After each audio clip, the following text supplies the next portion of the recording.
శ్రీ విష్ణు రూపాయ నమశివాయ. మీరు ఎవరైనా వైష్ణోదేవి దగ్గరికి వెళ్ళొచ్చిన వాళ్ళు ఉంటారు కదా! వాళ్ళని "ఏమి చూసారండి?" అని అడగండి. "అమ్మవారిని చూసాము" అంటారు.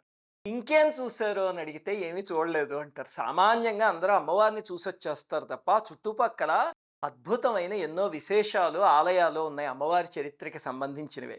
అవి తెలియక చాలామంది మిస్ అయిపోతూ ఉంటారు. మనం రాబోయే వీడియోల్లో అవి చెప్పుకుందాం. కానీ అవి అర్థం కావాలి అంటే మొట్టమొదట వైష్ణోదేవి అమ్మవారి చరిత్ర ఏమిటో తెలియాలి. ఆ చరిత్ర మొత్తం చెప్తాను. చాలా ఓపికగా వినండి. చెప్పడానికి ఒక 20, 30 నిమిషాలు పడుతుంది. కానీ ఇది అర్థమైతే కనుక అప్పుడు మీకు అక్కడున్న ప్రదేశాలన్నీ తెలుస్తాయి. భారతదేశ భద్రతా దళాలకి మనోధైర్యాన్ని కల్పిస్తూ, ముష్కరుల పన్నాగాల్ని నిర్వీర్యం చేస్తూ సైనికుల్ని రక్షించే అమ్మవారు వైష్ణోదేవి అంటారు. అందుకే మీరు మిలిటరీలో పనిచేసే వాళ్ళు ఎవరినైనా చూడండి, ఇండియన్ ఆర్మీలో వాళ్ళందరికీ వైష్ణోదేవి అంటే ప్రాణం అసలు. ఈ అమ్మవారి చరిత్ర 3 యుగాలకి సంబంధించింది. త్రేతాయుగం, ద్వాపర యుగం, కలియుగం. కానీ ముఖ్యమైన విషయం ఏమిటంటే పురాణాల్లో ఎక్కడ ఈ చరిత్ర లేదు. అంటే పురాణ ప్రామాణికత లేదు. మహాభారతంలో ఒక చోట ఒక చిన్న హింట్ దొరికింది అంతే నాకు. అంతే తప్ప పురాణ ప్రామాణికత లేదు. అన్ని స్థల పురాణాలకి సంబంధించినవే. ఇప్పుడు ఈ కథ ఎక్కడ మొదలైంది అంటే త్రేతాయుగంలో మొదలైంది. కానీ వాల్మీకి రామాయణంలో లేదు, ఇది స్థల పురాణంలో ఉంది. ఏమిటంటే మన రామేశ్వరం ఉంది కదా, అక్కడ రత్నాకర సాగరుడు అని ఒక భక్తుడు ఉండేవాడు. ఆయన అమ్మవారికి మహాభక్తుడు. ఆయన ఇంట్లో అమ్మవారు పుత్రిక కింద పుట్టారు. పుడితే చిన్నప్పుడే త్రికూట అని పేరు పెట్టి పెంచుకోవడం మొదలుపెట్టారు. త్రికూట అని ఎందుకు పెట్టారు అంటే విచిత్ర, అమ్మవారి జీవితానికి ఆ పేరుకే ఒక సంబంధం ఉంది. కానీ వాళ్ళ తల్లిదండ్రులకు కూడా తెలియదు అది. కానీ అమ్మవారు అలా సార్థక నామధేయురాలు కదా, ఆ పేరుతో పెంచుకుంటూ ఉండేవారు. చిన్నప్పటి నుంచి ఆవిడకి మహావిష్ణువు అంటే అపారమైన ప్రీతి. అందుకని అందరూ వైష్ణవి అని పిలిచేవారు. కొంచెం పెద్ద వయస్సు వచ్చేసరికి విష్ణువుని చేరుకోవాలి, విష్ణువులో ఐక్యమైపోవాలి, విష్ణువుని వివాహం చేసుకోవాలి, ఎప్పుడూ అదే తపన ఇంక అమ్మవారికి. అప్పుడు వాళ్ళ నాన్నగారి అనుమతి తీసుకుని నేను మహావిష్ణువు కోసం తపస్సు చేసుకుంటాను అని చెప్పి సాగర తీరానికి వచ్చారు. అక్షమాల కమండలము పుచ్చుకుని వెళ్ళారు అమ్మవారు. ఈ లోపల రావణ వధ కోసం అని చెప్పి శ్రీరామచంద్రమూర్తి కూడా ఆ ప్రాంతానికి వచ్చారు కదా. వచ్చినప్పుడు స్వామిని చూసి పొంగిపోయి, ఆహా స్వామి, నా తపస్సుకి నన్ను అనుగ్రహించి వచ్చావా, నన్ను పత్ని కింద స్వీకరించు, నువ్వే నా జీవితము అని అడిగారు. అడిగితే రామచంద్రమూర్తి నవ్వి, ఇప్పుడు నేను ఏకపత్ని వ్రతుణ్ణి, ఇప్పుడు కాదు, కల్క్యావతారంలో కలియుగంలో నిన్ను ధర్మపత్ని కింద స్వీకరిస్తా. అలాగే కలియుగంలో నువ్వు భక్త రక్షణ కూడా చెయ్యాలి. అందుకని నువ్వు ఇక్కడ కాదు, హిమాలయాల్లో త్రికూట పర్వతం ఉంది కదా, అక్కడ ఒక గుహ ఉంది. అందులో దుర్గా, లక్ష్మీ, సరస్వతి ముగ్గురమ్మల శక్తి పురోధి అయి ఉంది. అక్కడికి వెళ్ళి ఆ గుహలో నీ తపోదీక్షని కొనసాగించు, కలియుగంలో బయటికి ప్రకటితమవ్వు అని శ్రీరామచంద్రమూర్తి చెప్పారు. అలాగనే వానర ప్రముఖులు నీకు అంగరక్షకుల కింద ఉంటారో కొండ మీద అని చెప్పి శ్రీరామచంద్రమూర్తి అక్కడికి పంపించారు. అప్పుడు అమ్మవారు త్రేతాయుగంలో బయలుదేరి కాశ్మీర ప్రదేశానికి వచ్చేసారు. సరే, తర్వాత కథ చెప్పుకునే ముందు మనకి 2 సందేహాలు వస్తాయి. ఒకటి ఏమిటంటే చాలా పుస్తకాల్లో ఉంటుంది, కన్యాకుమారి దేవి ఉన్నారు కదా మనకి, ఆ కన్యాకుమారి దేవి అమ్మవారు ఒకటేనా అని. వీళ్ళిద్దరు రూపాలు కూడా బ్రహ్మచారిణి స్వరూపంలోనే ఉంటాయి. కొంతమంది అవునంటారు, కొంతమంది కాదంటారు. రకరకాల ప్రూఫ్లు కూడా ఉన్నాయి దానికి. అవన్నీ చెప్తే పెద్ద వీడియో అయిపోతుంది. దాని మీద నేను దాదాపు కొన్ని రోజులు రీసెర్చ్ చేస్తే నాకు విచిత్రమైన విషయాలు తెలిసాయి. సర్లేండి, అవన్నీ పక్కన పెడితే మనం సంతోషించాల్సింది ఏమిటంటే అమ్మవారు బ్రహ్మచారిణి స్వరూపంలో కాశ్మీరం దగ్గర ఉండి అక్కడ దేశాన్ని, అలాగే కన్యాకుమారి దగ్గర ఉండి ఇక్కడ కింద ఈ 2 చోట్ల ఉండి దేశాన్ని కాపాడుతున్నారు అమ్మవారు. అందుకని అలాంటి అమ్మవారికి ఒకసారి నమస్కారం పెట్టుకుందాం. ఇంకా మన రెండో సందేహం ఏమిటంటే కల్కి భగవానుడితో నిజంగానే వివాహం అవుతుందా? ఇది నార్త్ ఇండియన్స్ అందరూ బాగా చెప్తూ ఉంటారు, వాళ్ళు నమ్ముతారు ఇది. ఎందుకంటే స్థల పురాణంలో అలాగే ఉంది. కానీ కల్కి పురాణం ఈ మధ్య మనం మొత్తం చెప్పుకున్నాం కదా, అందులో చూస్తే కల్కి భగవానుడి ఒక భార్య పేరు పద్మావతి దేవి, ఆవిడ సింహళ దేశం నుంచి వచ్చారు. ఇంకొక భార్య పేరు రమాదేవి, ఆవిడ భల్లాటపురం నుంచి వచ్చారు. అంతే తప్ప ఈ వైష్ణోదేవి గురించి కల్కి పురాణంలో ఎక్కడా లేదు. సరే, ఇప్పుడు మనం అమ్మవారి చరిత్రలోకి వెళ్ళిపోదాం. అమ్మవారు రామేశ్వరం నుంచి అలా పైకొచ్చి కొన్ని పుణ్యక్షేత్రాలు చూసుకుంటూ చివరికి హిమాలయాల్లో కౌల్ కందోలి అనే ఒక ప్రదేశం దగ్గరికి వచ్చారు. మొట్టమొదట జమ్మూ దగ్గరలో అమ్మవారు నివసించిన ప్రదేశం అది. ఇది గుర్తుపెట్టుకోండి పేరు. నేను మీకు మొత్తం ఈ వీడియోలో 8 ప్లేసులు చెప్తా. అవి ఎక్కడున్నాయి, వాటి విశేషాలు ఏమిటి అనేది ఈ వీడియోలో చెప్పను. ఈ వీడియోలో అమ్మవారి చరిత్ర మాత్రమే చెప్తాను, కానీ ఆ 8 ప్లేసుల గురించి టచ్ చేస్తాను. మీరు ఒక పేపర్ మీద రాసి పెట్టుకుంటే తర్వాత వీడియోలో మీకు ఆ ప్లేస్ ఎక్కడుంది, అందులో ఏం చూడాలి అవన్నీ చెప్తా. ఈ కౌల్ కందోలి అనేది మొట్టమొదటి ప్లేస్. అమ్మవారు అక్కడ చాలా సంవత్సరాల పాటు, చెప్పాలంటే ఒక యుగం అంతా అక్కడే నివసించారు. విచిత్రం ఏమిటి అంటే, స్థల పురాణం ప్రకారం పాండవులు కూడా చిన్నప్పుడు అక్కడ ఉండేవారట. పాండురాజు గారు నివసించింది, ఆఖరిలో ఆయన మరణించింది, ఆ మాద్రీదేవి సంఘటన అవన్నీ జరిగాయి కదా, అవన్నీ ఆ కౌల్ కందోలి దగ్గరే జరిగాయి అని వాళ్ళు స్థానికులు చెప్తూ ఉంటారు. దీని గురించి చాలా రకాల ప్రదేశాలు ఉన్నాయి మహాభారతానికి సంబంధించినవి, బట్ ఇదొక స్థల పురాణంలో ఉన్న కథ. పాండవులు అమ్మవారిని దర్శించుకున్నారు అని కూడా స్థల పురాణంలో చెప్తారు. దానికి మహాభారతంలో నాకు ఒక ప్రూఫ్ దొరికింది. ఏమిటంటే, మనం రోజు అర్జునకృత దుర్గాస్తుతి చదువుతాం కదా, అందులో ఆ శ్లోకాల్లో ఒక విచిత్రమైన పాదం ఉంటుంది చూడండి. వేదశ్రుతి మహాపుణ్యే బ్రహ్మణ్యే జాతవేదసి, తర్వాత ఏమిటి, జంబూ కటక చైత్యేషు నిత్యం సన్నిహితాలయే అని ఉంటుంది కదా. ఆ జంబూయే ఇప్పుడు మనం అనుకుంటున్న జమ్ము. జమ్ము అనే పేరు జంబూ దగ్గరించి వచ్చింది. కటకం అంటే సంస్కృతంలో పర్వతాల మధ్య భాగంలో ఉన్న ప్రదేశం. చైత్యం అంటే గుడి. అంటే జమ్మూ దగ్గర పర్వతాల మధ్య భాగంలో ఉన్న ఆలయంలో నిత్యం సన్నిహితాలయే అని అర్జునుడు కీర్తించాడు అంటే జమ్మూలో ఉన్న వైష్ణోదేవి గురించే చెప్పాడు అని అర్థమవుతోంది కదా. ఇది ఒకటి మాత్రం నాకు మహాభారతంలో దొరికింది. అక్కడ అమ్మవారు కొన్నాళ్ళు ఉన్నాక కలియుగం ప్రారంభమైనప్పుడు అలా అమ్మవారు వచ్చి దేవమాయి అనే ఇంకో ప్రదేశానికి వచ్చారు. ఇది మనం చూడాల్సిన ప్లేస్ నెంబర్ 2. ఈ పేరు గుర్తుపెట్టుకోండి, దేవమాయి. దీని గురించి తర్వాత చెప్తా. అక్కడ ఒక కొండ మీద అమ్మవారు దాదాపు 110 సంవత్సరాల పాటు తపస్సు చేసుకున్నారు. ఆ తరువాత ఈ త్రికూటాచలం అని, అంటే ఇప్పుడు మనం వైష్ణవదేవి కొండ ఏదైతే అనుకుంటున్నామో దాన్ని త్రికూటాచలం అని పిలుస్తారు. 3 పర్వతాల కింద ఉంటుంది అది. ఆ కొండ మీద అదృశ్యంగా తపస్సు చేసుకున్నారు అమ్మవారు. అప్పుడు ప్రకటితం అవ్వలేదు. అయితే ఈ వైష్ణవదేవి శక్తి ఆ కొండలలో రహస్యంగా ఉందని చాలామంది సాధకులకి సిద్ధులకి తెలిసి వాళ్ళల్లో ఎంతో మంది ఆ శక్తి ఎక్కడుందో వెతుకుదామని విపరీతంగా తపస్సు చేశారు, తాంత్రిక సాధనలు చేశారు, అన్నీ చేశారు, కానీ ఎవ్వరికి దొరకలే. అలాంటి తాంత్రికుల్లో గోరఖ్నాథ్ అనే ఆయన ఒక ఆయన చాలా శక్తిమంతుడు. ఆయన ఈ కట్రా ప్రాంతంలో ఒక ఆశ్రమం ఏర్పాటు చేసుకుని ఒక గుహ దగ్గర అక్కడ ఉండి ఆ వైష్ణవదేవి శక్తి కొండపైన ఎక్కడో ఉంది అని చెప్పి ఆ శక్తి కోసం ఎన్ని తాంత్రిక ప్రక్రియలు చేశాడో, ఎంత వెతికాడో ఆయనకి దొరకలే. కాకపోతే గుర్తుపెట్టుకోండి, ఈ గోరఖ్నాథ్ అనే ఆయన మన నవనాథులు ఉన్నారు వాళ్ళల్లో ఒక ఆయన కాదు. వైష్ణవదేవి చరిత్రలో ఉన్న ఇంకొక ఆయన, పేరు మాత్రం ఒకటే. అయితే ఈ కొండలో అమ్మవారు సశరీరంగా ఉన్నారని చెప్పి చాలా సంవత్సరాల రూపాన్ని దర్శించాలని, ఆ శక్తిని వశం చేసుకోవాలని విశ్వప్రయత్నం చేశాడు. ఎంతో వెతికాడు, అయినా సరే దొరకలే. ధ్యానంలో కనిపించేవారు అమ్మవారు, కానీ రూపాన్ని పట్టుకుందాము అంటే దొరకలే. చివరికి ఒక బాలిక రూపంలో ఇక్కడ ఉంది చుట్టుపక్కల ప్రదేశాల్లో కొండపైన ఎక్కడోనో అని మాత్రం తీర్మానించుకుని వెతకటం మొదలుపెట్టాడు. ఈ లోపల రాముల వారు కూడా చెప్పారు కదా, కలియుగం వచ్చాక నువ్వు ప్రకటితం అవ్వు, అక్కడ భక్తుల్ని కాపాడాలి అని. అంటే అమ్మవారు ఇంకా వ్యక్తం అవ్వాల్సిన సమయం ఆసన్నమైంది. దానికోసం అమ్మవారు ఒక లీలని ప్రకటించారు. ఈ లీల ఎప్పుడు జరిగింది అంటే, ఇప్పుడు మనం ఉన్న సంవత్సరానికి దాదాపు 700 సంవత్సరాల క్రితం జరిగింది. అప్పుడు వైష్ణవదేవి మొట్టమొదటిసారిగా ప్రకటితం అయ్యారు. కట్రాలో దీనికి సంబంధించిన కొన్ని సాక్ష్యాలు కూడా ఉన్నాయి. దీంట్లో ముఖ్యమైన సంఘటనలన్నీ ఒకే రోజులో జరిగే. ఆ సంఘటన ఏమిటో ఇప్పుడు చెప్పుకుందాం.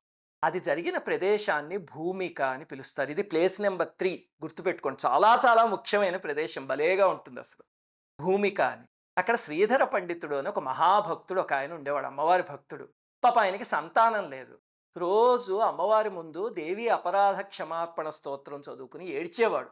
అమ్మా, నేను ఏ జన్మలో ఏ కర్మ చేశానో నాకు సంతానం కలగట్లేదు, నువ్వే నాకు సంతానాన్ని ఇవ్వాలి, నా కర్మని కరిగించాలి అని రోజు ఏడుస్తూ ఉండేవాడు. చివరికి ఒకనాడు ఆయన కర్మ కరిగింది, అమ్మవారి అనుగ్రహం ఆయన మీద పడింది.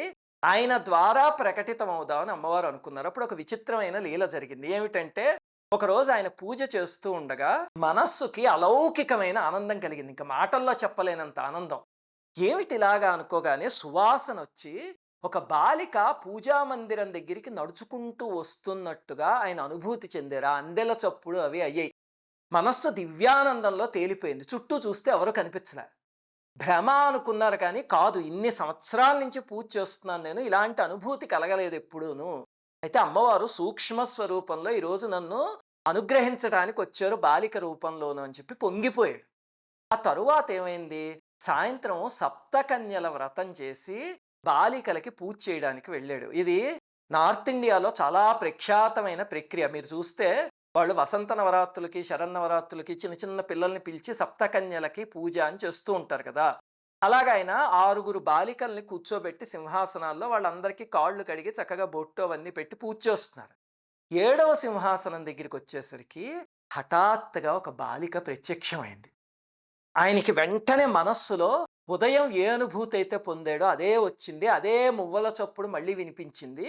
దాంతో తలెత్తి చూసేసరికి అసలు మహా సౌందర్యంతో, మహా తేజస్సుతో వెలిగిపోతున్న బాలిక. కోటి సూర్య సుసంకాశం, కోటి చంద్ర సుశీతలం అంటారు అమ్మవారిని. అంటే కోటి మంది సూర్యుల కాంతి ఎంతుంటుందో అంత కాంతిట. కానీ కోటి మంది చంద్రులు ఎంత చల్లగా ఉంటారో అంత చల్లగా ఉంటారట. అది అమ్మవారు ఒక్కావిడికే చెల్లింది. అలాంటి స్వరూపంతో అమ్మవారు దివ్య తేజస్సుతో అక్కడ కూర్చున్న సింహాసనంలో బాలిక రూపంలో నవ్వుతున్నారు. ఆయన పొంగిపోయి అసలు ఆ పాదాలు ముట్టుకుంటే కుసుమకోమలమైన పాదాలు కడిగి పులకించిపోయి తల మీద పెట్టేసుకున్నాడు. పరమభక్తుడు కదా! అతని మనస్సు అమ్మవారిని గుర్తించింది. అప్పుడు ఆ మిగతా అమ్మాయిలందరూ వెళ్ళిపోయాక అమ్మవారు చెప్పారు, నాయనా నేను నిన్ను అనుగ్రహించటానికి వచ్చాను. ఒక అవశ్యమైన కార్యం పైన వచ్చాను. రేపు మీ ఇంట్లో ఒక పెద్ద విందు ఏర్పాటు చెయ్యి. ఆ విందుకి చుట్టుపక్కలున్న గ్రామాలలో అందరినీ పిలుచుకునిరా. అంటే అమ్మ ఎలాగా? నేను పేదవాడిని, నేను అంతమందికి విందు పెట్టలేను అంటే, ఏం పర్వాలేదు నన్ను నమ్ము నీకు శుభం జరుగుతుంది అని అమ్మవారు ఆశీర్వదించి మాయమైపోయారు. దాంతో ఏం చేస్తాడు, ఇంక అమ్మవారు పిలవమన్నారు కదా, వెళ్ళి అందరినీ పిలుచుకొచ్చాడు. కొంతమంది అలాగే వస్తా ఉన్నారు, కొంతమంది అపహాస్యం చేశారు. నీకే తిండి లేదు, నువ్వు ఇంతమందికి ఏం పెడతావు, ఇష్టం వచ్చినట్టు పిలిచేస్తున్నావు అని. అయినా సరే మీరు తప్పకుండా రావాలి అని అందరినీ పిలిచాడు. పిలిచి చివరికి ఏం చేశాడు, ఆ గోరఖనాథ్ గారి ఆశ్రమానికి వెళ్ళాడు. వెళితే ఆయన శిష్యుడు భైరవనాథుడు అని ఉన్నాడు. ఈ పేరు చాలా గుర్తుపెట్టుకోండి. వైష్ణవదేవి చరిత్రలో అతి ముఖ్యమైన పేరు భైరవనాథుడు. ఈయన గోరఖనాథుడికి శిష్యుడు. ఆయన ఆపి ఎందుకు వచ్చావు అంటే, మీ గురువుగారిని కలవడానికి వచ్చా అన్నాడు. కలవడానికి వీల్లేదు వెళ్ళిపో అంటే, లేదు మీ గురువుగారిని మీ అందరినీ రేపు మా ఇంటికి విందుకు పిలవడానికి, మధ్యాహ్నం విందుకి వచ్చాను అన్నాడు. అతను పగలబడి నవ్వి, నీకే తిండి లేదు నువ్వేం విందు ఇస్తావు అంటే, లేదు నేను తప్పకుండా ఇస్తాను, ఒక్కసారి మీ గురువుగారిని కలవాలి అని ప్రాధేయపడ్డాడు. అప్పుడు భైరవనాథుడు అన్నాడు, నాయనా నువ్వు విందు చేయడం ఏమిటి, మా గురువుగారిని పిలవడం ఏంటి, ఆయన పరివారమే 365 మంది శిష్యులు ఉన్నాం మేము. వస్తే మాకు భోజనం పెట్టలేకపోతే ఆగ్రహం వస్తే ఆయన చూపులకి భస్మం అయిపోతావు జాగ్రత్త అని అనేసరికి, లేదు నాకు ఇలా ఒక బాలిక కనిపించి పిలిచింది అనగానే భైరవనాథుడికి డౌట్ వచ్చి గురువుగారి దగ్గరికి తీసుకువెళ్ళాడు. తీసుకువెళ్తే గురువుగారికి ఈ కథ అంతా చెప్పాడు. చెప్పేసరికి ఆయన ఆశ్చర్యపోయాడు. ఒక బాలిక రావడము, అంత కాంతి, అవన్నీ విని ఆయనకి వెంటనే డౌట్ వచ్చింది. ఎందుకంటే సంవత్సరాల తరబడి ఆయన వైష్ణవదేవి అనే శక్తిని వశం చేసుకుందాము అని చూస్తే ఆయనకు అనుమానం వచ్చి, సరే రేపు మధ్యాహ్నం మేము 365 మంది శిష్యులతో వస్తాము, మీ విందు స్వీకరిస్తాం వెళ్ళిరా అని చెప్పి పంపించాడు. పిలవడం అయితే పిలిచేసాడు కానీ పాపం రాత్రి ఇంటికి వచ్చేసరికి నిద్ర లేదు, భయపడిపోయాడు. ఏమిటంటే ఇంతమంది జనాన్ని పిలిచేస్తున్నాను, ఎలాగా రేపు ఆ బాలిక రాకపోతే వీళ్ళందరికీ భోజనం ఎలా పెట్టాలి, భైరవనాథుడి చేతిలో శపించేస్తాడేమో, భస్మం అయిపోతానేమో అని పాపం రాత్రి అంతా కంగారు పడ్డాడు. ఉదయాన్నే లేచేసరికి జనాలు బృందాలుగా వచ్చేసి వాళ్ళ ఇంటి దగ్గర, నేను ఇందాక భూమిక అని చెప్పాను కదా, ఆ ప్రదేశం దగ్గర మొత్తం అంతా ఆవరణ అంతా నిండిపోయింది. నిండిపోయి అందరూ వచ్చేసి, ఏ నాయనా వంటకాలన్నీ వండుతున్నావా, అన్నీ రెడీగా ఉన్నాయంటే, ఆ జరుగుతోంది స్వామి అని చెప్పాడు. పాపం చెప్పి అరుగు మీద కూర్చున్నాడు. కూర్చుని ఏమిటి ఈ అమ్మవారేమో ఇలా చెప్పారు, ఎక్కడా రావట్లేదు, నిజంగా అమ్మవారేనా లేకపోతే నేను భ్రమపడ్డానా అని భయపడుతున్నాడు. ఈ లోపల మధ్యాహ్నం అయ్యేసరికి గోరఖనాథుడు 365 మంది శిష్య బృందంతో వచ్చేస్తున్నాడు. ఇతనికి కంగారు వచ్చేసింది శ్రీధర పండితుడికి. అమ్మో ఏమన్నా తేడా జరిగితే శపించేస్తాడు. జనాలందరూ కూడా ఈ రోజుతో శ్రీధర పండితుడి పని అయిపోయింది అనుకున్నారు. సరిగ్గా భైరవనాథుడు వస్తూ ఉండేసరికి ఒక పెద్ద వెలుగొచ్చి అందులో ఒక దివ్య కన్య ప్రత్యక్షమైంది. ఎర్రటి వస్త్రంతో కమండలమును త్రిశూలము ధరించి వచ్చి, నాయనా నువ్వేమి కంగారు పడకు, నేనున్నానుగా చూసుకోవడానికి, గోరఖనాథుణ్ణి వాళ్ళ శిష్య బృందాన్ని ఈ కుటీరంలోకి రమ్మను, మిగతా వాళ్ళందరినీ బయట కూర్చోబెట్టు అని చెప్పారు అమ్మవారు. అంటే అమ్మాయి చిన్న కుటీరం కదా, 10 మంది కూడా పట్టరు, వాళ్ళందరూ ఎలా పడతారు అంటే, ఏం పర్వాలేదు నాయన తీసుకురా, ఈరోజు నీ ఇల్లు పుష్పక విమానం అయిపోతుంది, ఎంతమంది కూర్చున్నా సరే ఇంకా ఒకళ్ళకి చోటు ఉంటుంది అందులోను అని చెప్తే, దాంతో వాళ్ళని పిలుచుకొచ్చాడు. వచ్చేసరికి వాళ్ళు ఇంత చిన్న గదిలో ఎలా మేమందరం పడతాము అనుకుని లోపలికి వచ్చేసరికి విచిత్రంగా ఎంతమంది కూర్చున్నా సరే ఆ గది ఇంకా పుష్పక విమానంలా పెరిగి ఇంకా ఖాళీ ఉంది అందులో. ఆశ్చర్యపోయాడు ఆ గోరఖనాథుడు. ఇందులో ఖచ్చితంగా ఏదో శక్తి ఉంది, నేను అనుకుంటున్న శక్తి ఏమో అని చూస్తున్నారు ఇద్దరు గురు శిష్యులు. బయట వాళ్ళందరినీ కూర్చోబెట్టారు. అంతే 2 నిమిషాలు అయ్యేసరికి అందరి ముందు షడ్రసోపేతమైన భోజనం ప్రత్యక్షమైంది. అంతే అందరూ తినడం మొదలుపెట్టి, "ఆహా! ఇంత రుచికరమైన వంటకాలు మేమెప్పుడూ తినలేదు" అన్నారు. ఎందుకంటే సాక్షాత్ అమ్మవారి చేతిలోంచి వచ్చింది. మనం ఏ అమ్మవారినైతే భిక్షాందేహి కృపావలంబనకరీ మాతాన్నపూర్ణేశ్వరి అని పూజిస్తామో, ఆ అమ్మవారే ఆవిడ చేత్తో వంటల్ని సృష్టిస్తే మరి ఎలా ఉంటాయవి? దాంతో అందరూ సంతృప్తితో తినేసి చాలా సంతోషిస్తున్నారు. వీళ్ళిద్దరూ మాత్రం తింటలే. మిగతా శిష్యులందరూ తిని పొంగిపోతున్నారు. వీళ్ళొచ్చిన పర్పస్ వేరు కదా! గోరఖనాథుడు అన్నాడు, "మనం వెతుకుతున్న అమ్మవారు ఈశ్వరూపమే అనుకుంటాను" అని. అయితే భైరవనాథుడు అన్నాడు, "నేను పరీక్షించి చూస్తా ఉండండి. ఏదైనా పరీక్ష పెడితే తెలిసిపోతుంది మనకని" చెప్పి భోజనం చేయడం మానేశాడు. ఆ శ్రీధర పండితుడొచ్చి, "స్వామి మీరు తింటలేదేమిటి" అంటే, "మేమివి తినం. మేము తాంత్రికులము. మాకు మద్యము, మాంసము కావాలి" అన్నారు. అనేసరికి, "అవి ఇక్కడ కుటీరంలో దొరకవు స్వామి. మేము బ్రాహ్మణులము" అంటే, "అయినా సరే నాకు కావాలి. అవి వడ్డించకపోతే కనుక మీరు అతిథిని అవమానించినట్టే" అన్నాడు. మొండి పట్టుబట్టాడు. అప్పుడు అమ్మవారొచ్చారు.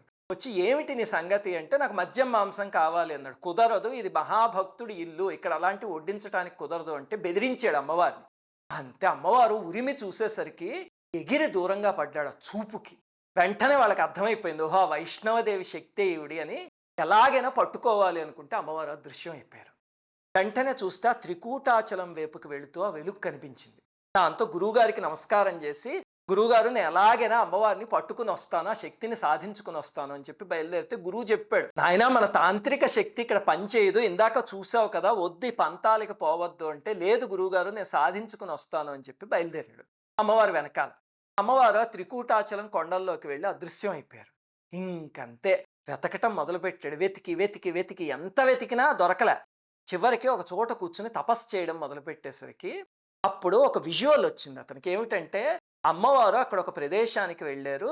ఆవిడ కాపలాగా ఒక వానరుడు, అతని చేతిలో ఒక జెండా ఉన్నాయి. నల్లగా ఉన్నాడు ఆ వానరుడు. అతనికి దాహం వేస్తోందని అడిగితే అప్పుడు అమ్మవారు అక్కడ ఒక కొండ శిల మీద బాణం వేసేసరికి ఆ బాణం అక్కడ గుచ్చుకుని అందులోంచి గంగ సృష్టింపబడింది అనే దర్శనమైంది అతనికి.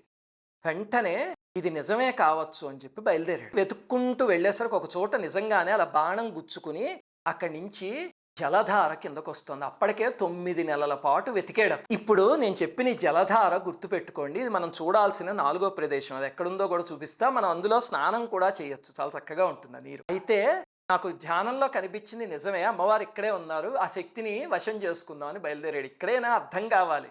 ధ్యానానికి తపస్సుకి లొంగుతోంది ఆ తల్లి. మామూలుగా పట్టుకుందాం అంటే దొరకలేదు. అంటే లలితా సహస్రనామంలో అంతర్ముఖ సమారాధ్య బహిర్ముఖ సుదుర్లభ అంటారు కదా, అది అర్థం చేసేసుకోకుండా పట్టుకుందాము అని బయలుదేరాడు. ఇంకొంచెం పైకి వెళ్ళేసరికి అక్కడ ఒక రాతి మీద ఆ కన్య యొక్క పాదముద్రలు కనిపించాయి. అమ్మో! అయితే ఇక్కడే ఎక్కడో ఉన్నారని చెప్పి ఇంకా పైకి వెళ్ళి వెతకటం మొదలుపెట్టారు. ఈ పాదముద్రలు ఇప్పటికీ ఉన్నాయి. దాన్ని చిన్న శిలలాగా చెక్కి దానిపైన ఒక ఆలయాన్ని కట్టారు. అది మనం చూడవలసిన 5వ ప్రదేశం. గుర్తుపెట్టుకోండి. అమ్మవారి పాదముద్రలు అని రాసుకోండి, తర్వాత చెప్తా. ఇంకా అలా పైకి వెళ్ళి వెతుకుతూ ఉండేసరికి అక్కడ ఒక చోట ఒక తపస్వి కనిపించాడు. కనిపించి ఆయన తపస్సు చేసుకుంటూ ఉంటే, ఇక్కడికి ఎక్కడికైనా ఒక కన్య వచ్చిందా చాలా సౌందర్యంతో మహా తేజస్సుతో వెలిగిపోతున్నది అంటే, ఆ తపస్వి నవ్వి, "కన్య కాదయ్యా, సాక్షాత్ అమ్మవారు. మహాకాళి, మహాలక్ష్మి, మహాసరస్వతి స్వరూపమైన అమ్మవారు. అదిగో ఆ పైన చూసావు కదా, ఒక యోని గుహ ఉంది చూడు, అచ్చం యోని ఆకారంలో ఉంది.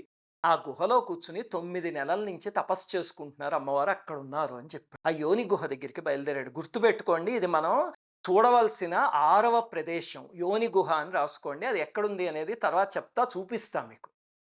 అప్పటికే అమ్మవారు ఆ 9 నెలల నుంచి ఆ గుహలో తపస్సు చేసుకుంటున్నారు. భైరవుడు అమ్మవారిని పట్టుకుందామని చెప్పి అందులో ప్రవేశించాడు. దానికి ఒకటే మార్గం ఉంది. వెంటనే అమ్మవారు ఏం చేశారంటే తన త్రిశూలంతో ఆ గుహకి వెనకాల ఒక దారి చేసి ఆ దారిలోంచి అలా పైకి వెళ్ళిపోయి ఇంకా పైన కొండ మీద సుందర గుహ అని ఒక ప్రదేశం ఉంది. ఆ సుందర గుహ దగ్గరికి వెళ్ళిపోతే ఇంకా అమ్మవారిని వెతుక్కుంటూ మళ్ళీ వెళ్ళాడు. ఈసారి అమ్మవారి సన్నిధికి వెళ్ళగలిగాడు కదా, అమ్మవారిని గుర్తించటం అతనికి చేతనైంది. ఆ పైకి వెళ్ళేసరికి ఆ సుందర గుహ దగ్గరికి అక్కడ వైబ్రేషన్ని అనుభవించి, ఓహో అయితే అమ్మవారు లోపల ఉన్నారన్నమాట అని వెళ్ళబోతుంటే వానరుడు అడ్డగించాడు. అడ్డగిస్తే భైరవనాథుడి వానరుణ్ణి ఓడించేసి బలవంతంగా గుహలోకి వెళ్ళబోతే వానరుడు చెప్పాడు, "అమ్మవారి అనుమతి లేకుండా వెళ్ళడానికి వీల్లేదు" అని. అంటే నాకు అనుమతి ఏమిటి, నేను ఇంకొక నిమిషంలో ఆ శక్తిని స్వాధీనం చేసుకుంటాను అని చెప్పి తోసేసే వానరుణ్ణి లోపలికి వెళ్ళాడు. తపస్సు చేసుకుంటున్న అమ్మవారికి ఆగ్రహం వచ్చి ఆ గుహ ముఖం దగ్గరికి వచ్చి ఎంత అహంకారం రా నీకు అని ఖడ్గం తీసి భైరవనాథుడి శిరస్సుని ఖండించి పాడేశారు అమ్మవారు. ఆ మొండెం అమ్మవారి పాదాల దగ్గర పడిపోయింది, పెద్ద మొండెం అది. శిరస్సు వెళ్ళి ఆ పైన ఒక కొండ మీద పడింది, పర్వతాగ్రం మీద. గుర్తుపెట్టుకోండి, సుందర గుహ అని చెప్పాను కదా, ఇది మనం చూడాల్సిన ప్లేస్ నెంబర్ 7. అది వైష్ణవదేవి యాత్రలో అన్నిటికన్నా ముఖ్యమైన ప్రదేశం. ఇది ఒక్కటి చూడకపోతే అసలు ఏది చూడనట్టే వైష్ణవదేవి యాత్రలో. ఇది మనం చూడాల్సిన ప్లేస్ నెంబర్ 7, గుర్తుపెట్టుకో. ఇప్పుడు ఆ భైరవనాథుడి తల పైన పడింది కదా, అతను దయనీయంగా ఏడుస్తూ, అమ్మా ఇంతకాలం నీ దర్శనం కోసమే నేను మా గురువుగారు తపస్సు చేశాం, కానీ నిన్ను తపస్సుతో గెలవకుండా మూర్ఖంగా బలంతో గెలుద్దాం అని ప్రయత్నించాను, చివరికి నీ చేతిలో మరణించా, సంతోషమే. కానీ దురదృష్టం ఏమిటంటే నీ చరిత్రలో నేను ఒక పాపాత్ముడి కింద మిగిలిపోతాను. ఇంకెక్కడి నుంచి ఎవ్వరు నీ చరిత్ర చెప్పుకున్నా సరే భైరవనాథుడు అనగానే తిడతారు, అంతే కదా. ఎంత బాధాకరమైంది తల్లి, జీవితాంతం నిన్ను పొందాలి అనుకుని చివరికి ఇంత దురదృష్టకరమైన దాంట్లో మిగిలిపోయాను అని ఏడిస్తే, మరి తల్లి హృదయం కదా అమ్మవారిది, కరిగిపోయి, నాయనా నువ్వు బాధపడకు, ఆ కొండ మీద నీ శిరస్సు ఎప్పటికీ అలాగే ఉంటుంది. నన్ను దర్శనం చేసుకోవడానికి వచ్చే ప్రతి వాళ్ళు నిన్ను కూడా తప్పకుండా దర్శించుకుంటారు, అలా చేస్తేనే యాత్ర సఫలం అవుతుంది అని వరమిచ్చారు. ఆ భైరవనాథుడి శిరస్సు ఇప్పటికీ ఎక్కడుంది, అది మనం చూడవలసిన 8వ ప్రదేశం. ఈ 8 ప్రదేశాల గురించి మీకు తర్వాత వివరంగా చెప్తా, ఎక్కడున్నాయి, ఎలా చూడాలి అవన్నీ. ఇంతకీ సుందర గుహలో అమ్మవారు ఆ తరువాత త్రిమాతల స్వరూపంలో వెలిసారు, దుర్గా లక్ష్మీ సరస్వతి స్వరూపంలో. కానీ అదృశ్యం అయిపోయినట్టే కదా, ఎందుకంటే అమ్మవారు అక్కడ గుహలో ఉండిపోయారు, చూసిన భైరవుడు లేడు. ఎవరికి తెలుస్తుంది రహస్యం? ఏమైందంటే కొండ కింద శ్రీధర పండితుడి ఇంట్లో కదా జరిగింది ఇదంతాను. ఆ తరువాత పాపం 9 నెలల పాటు ఆయన తపించిపోయాడు. అమ్మా నువ్వు దర్శనం ఇచ్చినట్టు ఇచ్చి మాయమైపోయావు తల్లి, భైరవుడు నీ వెనకాల వెళ్ళాడు, అయ్యో నేను రాలేకపోయాను, నాకు మళ్ళీ దర్శనం ఇవ్వవా అని అహోరాత్రాలు అమ్మవారి కోసం తపించిపోతూ ఉంటే, అప్పుడు ఒక శుభదినాన అమ్మవారు రాత్రి స్వప్న దర్శనం ఇచ్చారు అతనికి. ఇచ్చి, అది స్వప్నమా అంటే స్వప్నము కాదు, నిజమా అంటే నిజం కాదు, యాస్ట్రల్ ట్రావెల్ అంటారు. అలాగా శ్రీధర పండితుడిని దగ్గరుండే కొండ మీదకి తీసుకువెళ్ళి తను సృష్టించిన జలపాతాన్ని, తన పాదముద్రల్ని అవన్నీ చూపిస్తూ చివరికి యోని గుహ, సుందర గుహ అవన్నీ చూపించి ఆ సుందర గుహ దగ్గరికి తీసుకువెళ్ళి అందులో పాకించుకుంటూ తీసుకువెళ్ళేసరికి అక్కడ అమ్మవారి పీఠం, మూలపీఠం దర్శనమైంది. నిద్ర లేచాక అతను ఆశ్చర్యపోయి కొండ మీదకి ఆ గుర్తుల ప్రకారం వెతుక్కుంటూ వెళ్ళేసరికి చివరికి ఆ పీఠం అమ్మవారిది దొరికింది. అప్పుడు పొంగిపోయి, అమ్మ ఇక్కడ వెలిసావా నువ్వు అని పూజాధికాలు నిర్వహిస్తే అప్పుడు అమ్మవారు, నాయనా నిన్ను అనుగ్రహిస్తున్నాను, నీకు 2 కోరికలు ఉన్నాయి కదా, మొట్టమొదటిది పిల్లలు లేరు అని, నీకు 4 పుత్రుల్ని ప్రసాదిస్తున్నాను, నీ వంశమే తరతరాలుగా నా మందిరంలో అర్చకులయ్యి ఉంటారు అని ఒక వరం ఇచ్చారు. ఇప్పటికి కూడా మీరు చూస్తే వైష్ణోదేవి అర్చకులందరూ కూడా ఆ వంశానికి చెందిన వాళ్లే. ఇంకా రెండవది, నాయన నువ్వు ముక్తి కోసం అలమటించావు కదా, ఈ జన్మే నీకు ఆఖరి జన్మ, నీకు ముక్తినిస్తున్నాను అని అమ్మవారు 2 ఇచ్చారు వరాలు. ఇది కలియుగంలో జరిగిన చరిత్ర. ఇప్పుడు ఈ అమ్మవారి చరిత్ర మొత్తం విన్నారు కదా, ఇది మీకు మొత్తం అర్థమైతే కనుక అప్పుడు కట్రాలో ఏం చూడాలి, వైష్ణవదేవి కొండ మీద ఏం చూడాలి అవన్నీ అర్థమైపోతాయి. అందుకని ఇది మనసులో పెట్టుకోండి. మీకు రాబోయే వీడియోల్లో అసలు ఆ ప్రదేశాలకి ఎలా వెళ్ళాలి, ఆ కొండ ఎలా ఎక్కాలి, ఈ 8 ప్రదేశాలు ఎక్కడున్నాయి అవన్నీ కూడా చెప్తా. శ్రీమాత్రే నమః. అందరికీ నమస్కారం. మన ఆధ్యాత్మిక వీడియోల్ని 3 ఛానల్స్గా విభజించాం. 3 ఛానల్స్కి సబ్స్క్రైబ్ చేసుకొని పక్కనే ఉన్న బెల్ ఐకాన్ని క్లిక్ చేయండి.